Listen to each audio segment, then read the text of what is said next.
وَهَذَا كِتَابٌ أَنزَلْنَاهُ مُبَارَكٌ فَاتَّبِعُوهُ وَاتَّقُوا لَعَلَّكُمْ تُرْحَمُونَ۔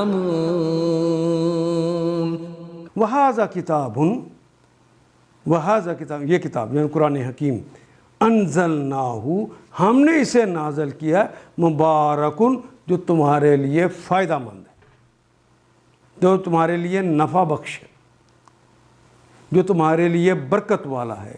فَاتَّبِعُوهُ، پھر اس کی اتباع کرو، پس اتباع کرو، ہو اس کی، تم سب پھر اس کی اتباع کرو۔ وَاتَّقُوا، اور اللہ سے ڈرو، اللہ کا تقوی اختیار کرو۔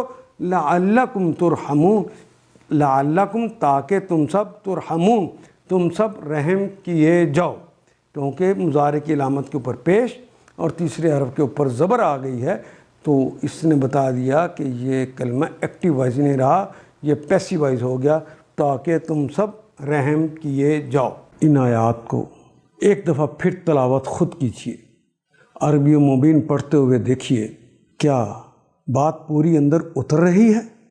کیا یہ اردو کے سانچے میں ڈھلتی گئی ہیں عبارتیں؟